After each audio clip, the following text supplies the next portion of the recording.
We are getting into fair housing. And as I might have previously mentioned, under this broad topic of practice of real estate, with I believe the 11 test questions you'll have on the exam, I would anticipate that you'll have maybe 5 or 6 on fair housing. And then you will have one fair housing question on the state part of the exam, which this content will help with. We do have protected classes, and I think that you really just need to memorize this list for the exam and for your career. The big turning point is the Civil Rights Act of 1968. This is around the Fair Housing Act. And think about who was president, what was going on at the time in our country. If you've ever watched the movie LBJ starring Woody Harrelson, it really talks about the days leading up to getting this vote passed. It's very interesting, really the campaign that happened with even the influencers around the president at that time and the Fortune 500 company owners that he would say, will you commit to having a certain percentage of your employees be of minority? But this is a big deal that I know they tried to get passed several times and finally happened again in 1968.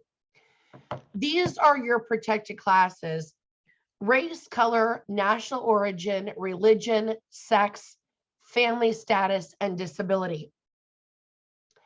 And with knowing that list, I just want to put it out there what's also not on the list: age, marriage, military status. Okay, and I'm going to explain why here a little bit. I noted those 3 things are not on the list. And I'm sure it's pretty obvious to you what religion looks like. Family status is going to be as small as 1 person.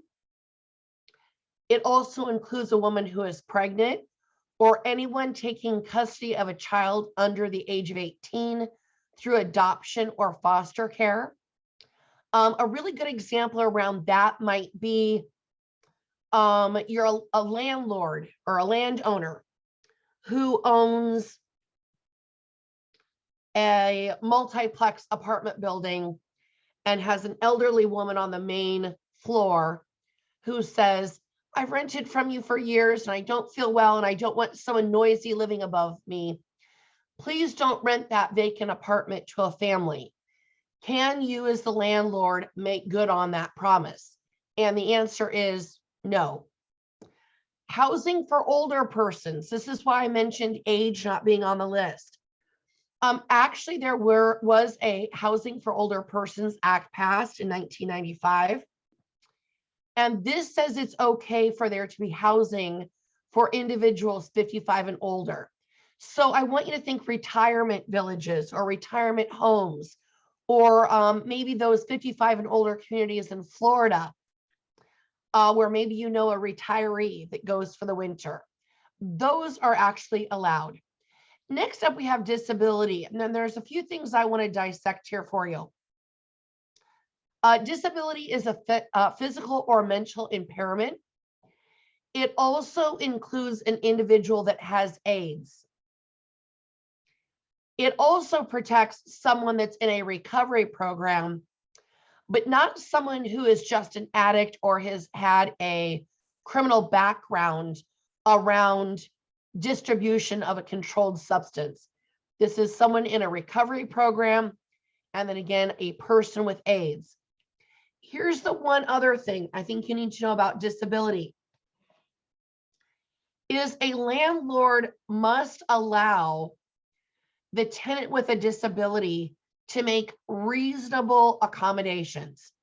So maybe grab bars. In some cases, maybe a ramp up to maybe a patio, maybe a parking spot, maybe some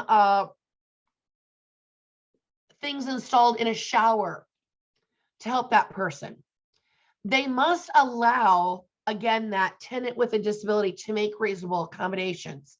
However, It can be at the tenant's expense, and they can be required to bring it back to its original condition minus basic wear and tear.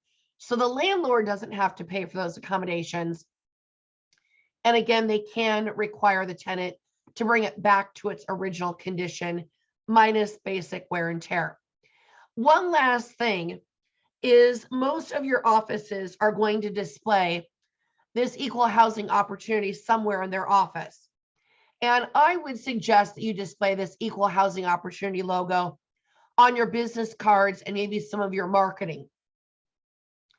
With the National Association of Realtors, they do have a fair housing pledge that you can take.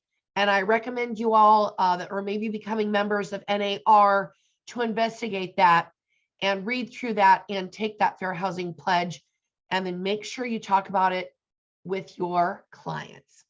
Now, the reason that I mentioned in this list, sorry, I was scrolling back up, of these protected classes, why I mentioned the things that are not on there is I do think sometimes on the exam, they will ask a question that will say, a disabled veteran is in a studio apartment that is only zoned with an occupancy for 1. Can they have a full-time nurse there to take care of them? And the answer, by the way, is yes. But I think sometimes we think, oh, veterans, they've got this special VA loan. We do special things for our veterans, right? Because we love our veterans. But in this case, veteran really is just a verb. It's just another adjective is probably the better word for it. It's just another adjective to the test question.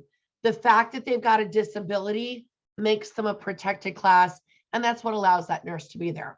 So those might just be a few things to qualify as well. One other thing, though, I'm just thinking about, though, with religion. They are protected, and people with a religious group or a private club, they can offer housing that they own to just their members. However, beyond that, they can't just say only Methodist white individuals, right? They can restrict it to their membership, but other than that, that's the only thing that they can restrict. If for some reason they end up going outside of their membership and doing what they might refer to as offering it publicly or advertising it publicly for rent or commercially for rent, then that means any other fair housing laws they must abide to. They can't use it as a way to recruit people for their church, for example. So we'll probably hit on that one just a little bit more, but we'll get on to the next section.